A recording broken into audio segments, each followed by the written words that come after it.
Right, I've let this dry, so now we're ready to start decorating, and my mats fit in my pockets.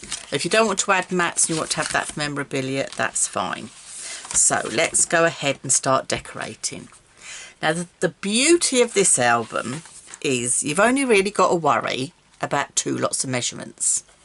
Your large mats and your small mats. So you're looking at your large mat, as this page is measuring 20 by 20, and that's 20 centimetres by 20 centimetres. You're going to look at cardstock or pattern paper for this as measuring 19 centimetres by 19 centimetres. So really easy. So all your big mats are 19 by 19. So that then means all your little mats are going to measure, whereas that would be 10 centimetres by 20, your cardstock. This means this is going to measure 9 centimetres by 19. So you've only got two measurements to worry about. But I'm going to start sticking everything down, and I will say that I'll leave a link below to a page on my website, and I will pop all the measurements on there as well for you. But it is literally two measurements is all you need to worry about. And don't panic about those middle pockets, because I will tell you how we're going to deal with those as well. So first thing I'm going to do before I start sticking paper is add my ribbon. So I've just got 2 lengths of ribbon here. Just be approximate, your choice, how long you want to have your ribbon to tie your project. But that is the first thing I am going to stick down. So this is on my very back page. This is the front. This is on the very back. So I've already cut my papers to size and I've inked my edges. So we can now have fun and start sticking down. But this is a very quick album to put together. You will see when we actually constructed the album together, and I did it in real time with you, so I wasn't rushing and hoping you could catch up with me so you could see just how quick and easy it was to pop together. Okay, so just popping that on. I'm using all-purpose to stick my paper, because I find the all-purpose is really good in the respect that you don't get any bobbling or warping, so it's perfect. And what I am going to do is I'm just going to open up these back pages. So this is all the back of the project. So that was the back sheet. This is the front one. So I've got to add my other piece of ribbon to here because I've got F on the front, so I know it's my front one. So peel that back and add my other piece of ribbon just here. And then I've picked my pattern papers out for my 2 covers. I think I'm going to go that one on that side and that one that side. So we're going to have this one on here.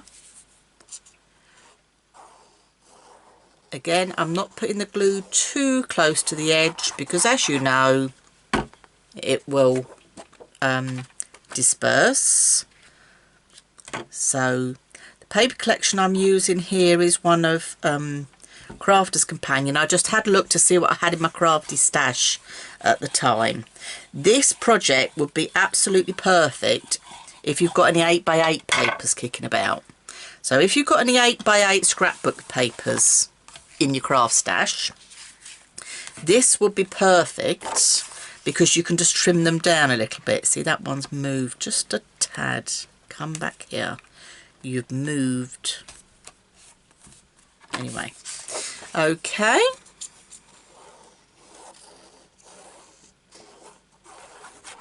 But this is a lovely project. I think this is a lovely project to do, say, an afternoon. You know, it's just got that, at the moment where I am here in the UK, I'm looking at my craft room window. It's a horrible grey day and it is absolutely bucketing down. That's why I've got all the lights on. So, yes, it's not a very nice day outside. So I can't get outside, and what better thing to do then get in your craft room and have a bit of fun crafting. So that's all my back done. Let's flip it over to the front. So we've got our inside pages here. So I've selected some papers. The hardest thing you're going to find, as I say, is selecting the papers that you're going to use. That is going to be your hardest job, because I must say, unless you've got a paper collection in mind, depending on what project this is going to be for, that's the hardest bit I find, is going through all my craft stash and, oh, shall I use those? No, I was saving those for another project. But putting papers in these albums is great, because time you've had your photographs, even though this paper does seem quite busy, by the time you've got a couple of photographs on here, you will be surprised just how you can lose all that pattern. So actually, have a look through your craft stash. Have you got any of those pattern papers that you're not that keen on, but actually for a project like this, to put the photographs over the top and then some embellishments, you will be surprised. You can use them up really readily. Now, if you remember, this one here was where we cut down just that slither off. Do you remember? But even cutting it down to that size, it still fits fine. So I'm not going to cut anything off that paper. I'm keeping this super simple. Super simple is the way to go. I've got my left hand side here. I'm going to open this out so I can pop my papers down here. As I say, really quick to do.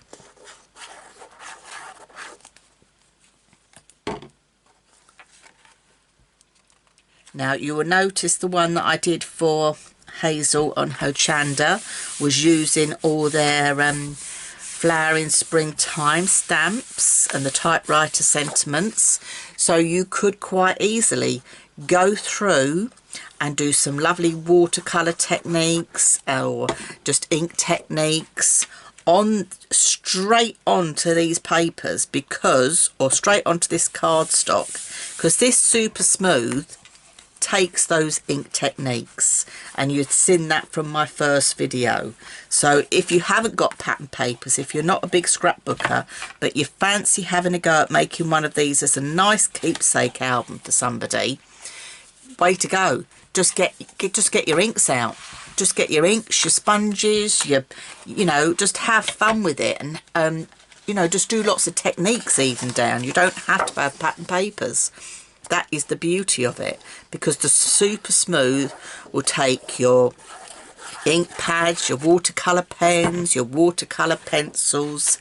It just takes them all beautifully.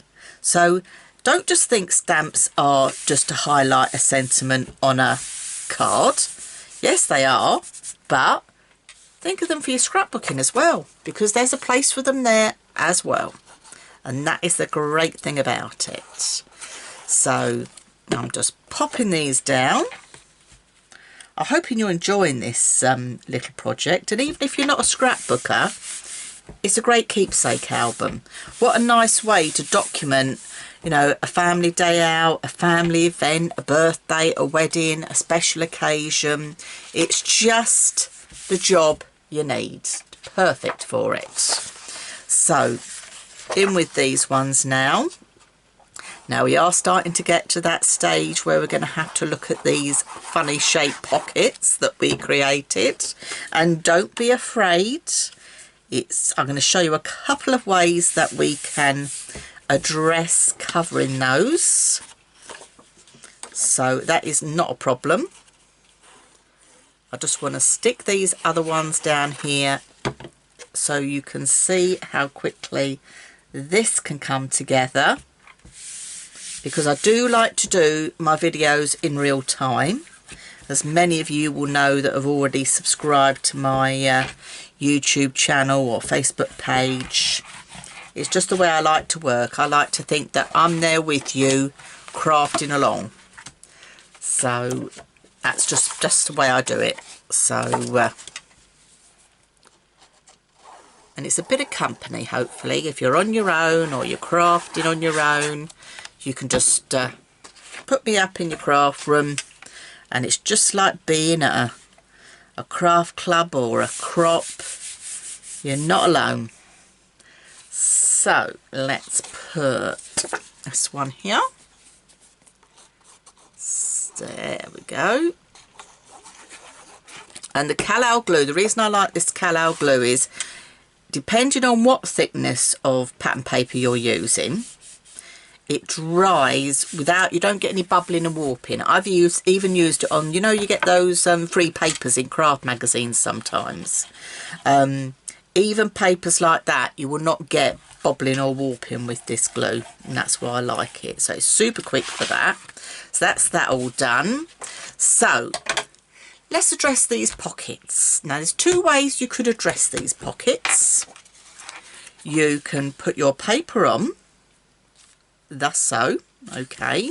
So we could take this out. Let me show you the two ways you could do it. First we're going to take the mat out. Let's lay that up there out the way.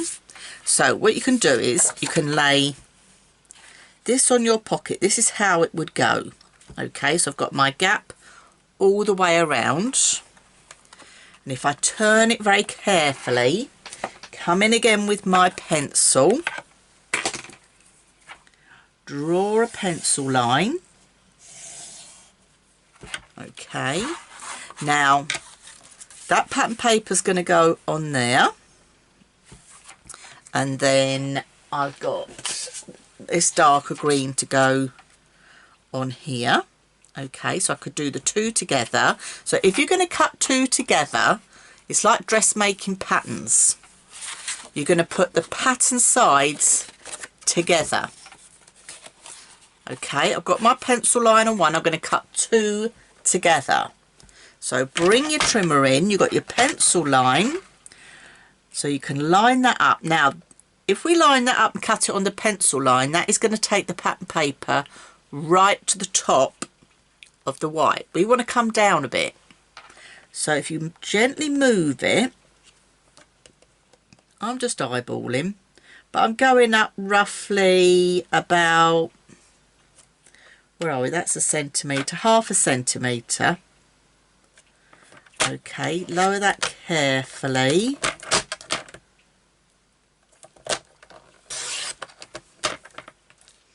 Okay, move that to one side. And then that piece will fit there perfectly. So I just want to ink that edge because I haven't got any ink on that piece.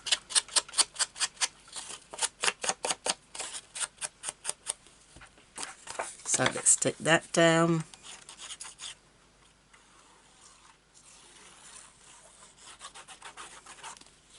So this is one way you can do it. So even with that funny shaped pocket, you can see just how easy that is to do. So don't be afraid by cutting different shaped pockets. And let's pop the other one in here, and then I will show you the second way you could do it. So that's way one, or technique one. And the thing is, you find out the one that suits you the best, or the one that you feel comfortable with the best.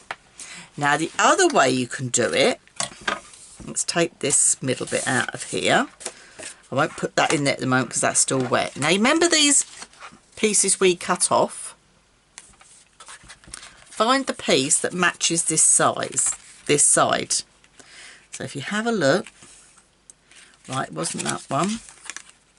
So just find the piece that matches. Right, it's that one there.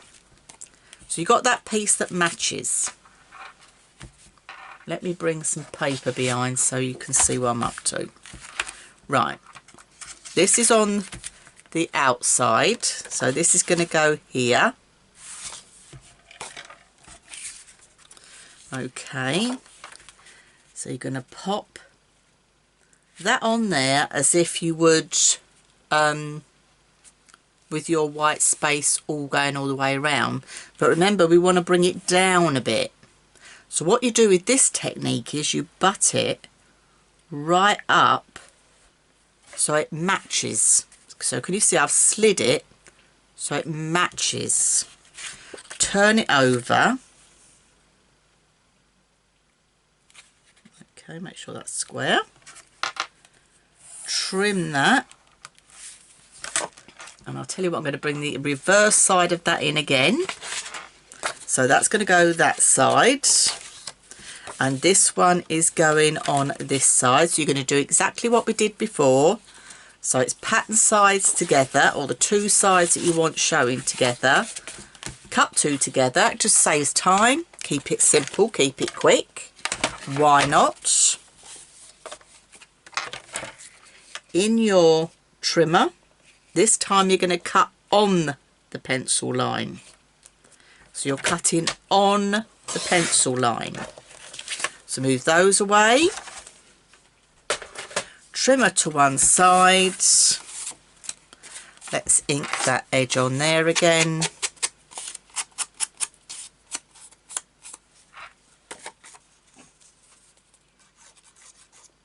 Alcohol glue. Gone a bit close to the edge there. That was a bit silly of me. And again, you get that perfect fit. So there's two different techniques there. So you choose the one that you feel happiest with. Okay. So there's two ways of doing that one. So let me just get this one stuck down, and then we'll have a look at this back V pocket. You don't have to have a pocket, you could have just stuck it straight on the back. This is where this album is going to give you lots of possibilities. And please, please, if you do make one of these, do share over on my Facebook page. I love to see what you've made. So all you've got to do is share it on my page. It will go to a community place, and then I approve it to go to the main page. Dawn's Inspirations Facebook page. Or what you can do, you can't do that, email it to me or message it to me, and I'll pop it on the page for you. I just love to see what you've done, and I think lots of other crafters do too. Now this time we've got to accommodate this. Bit different. So I'm going to use principle number 2. So I'm going to bring in my V that we cut out. Remember that V? Going to bring in that V. So I'm going to work out on my paper where this V is going to go, which is going to go there. Alright, so just bring it in where you're going to have it. So you slide your pattern paper to where it will be. So I'm looking at the sides and the bottom, so I've got that white gap. Okay, now your V goes up here. So same principle, if I put it level with this bit each side, I'm going to bring it down just a little tad, and I'm going to do a pencil line. You might not see it as well on this pattern paper. I should have reversed it over, and I didn't. Let me see if I can get the pencil line dark enough for you.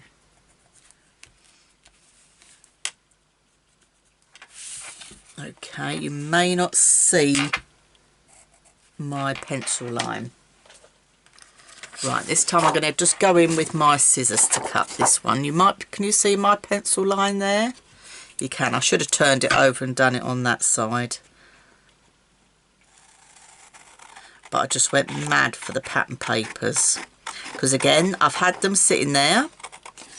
This collection has been out for a little while and I haven't used it, so I think it's perfect for this. It's nice and bright against the white. Let's check that fits in there nicely. There you go. See, you got that white all the way round. So technique 2 is the one to use for your back sheet. So let me just ink that V, because I've inked all the rest.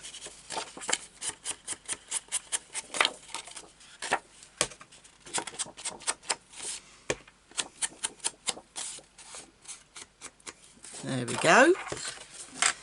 Ink that V,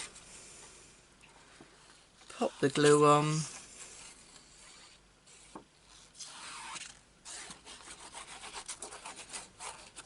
Don't have to put masses of glue. You know, with the Cal-Al it'll always disperse. Just line it up carefully so it all matching where you want it.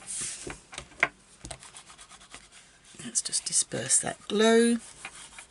See, by not going too close to the edges, I'm not getting any round the edge.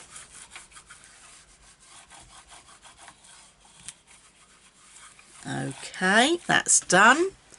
Right, this should be dry enough now for me to add these back into my pockets. So that is how quick and easy it is to add pattern papers to this mini album. So this is your mini Gatefold Tri album. So can you see everything all matches together? All looks beautiful. How quick and easy was that to add pattern papers to? And that is your project all finished, ready for you to add your photographs, your embellishments. Now, embellishments, you can add what you want on the front because it's a front cover. Inside, however, keep those embellishments flat. And what I mean by flat, I mean die cuts. You've got lots of die cuts out there. Stick to using your die cuts on the inside, and then your album won't be bulging open because you've got plenty of room in there. I've allowed room in there for adding lots of photos, but not for adding pearls, bows, gems. It's just going to push it out of place, and it's not going to then sit nicely on the side. Can you imagine having these on a bookshelf? Lots of different ones on a bookshelf, all different pattern papers, all different occasions. You could even write on the spine what the occasion was. You know, so-and-so's birthday, so-and-so's wedding anniversary, day out at. You know, you could have a whole library of these little mini albums, perfect for putting your photos. So get your photos off your computers, get your photos off your mobile phones, make yourself a cracking little mini like this, 5 sheets of that super 20cm by 40cm cardstock, loads of spaces for photographs, for journaling, for invitations, bits of paper, memorabilia, tickets. So go on, you can make one. I've made one in super quick time. You can too. I've shown you how, and I will leave the link below to my website, which will take you to the page where you can see all the measurements. But as you've seen, it is super quick and super fast. I'm Dawn from Dawn's Inspirations. Please don't forget to subscribe to my YouTube channel by clicking the button below, and please press a like on my Facebook page, and then you'll see everything that's going on in my crafty world of the internet. Bye for now.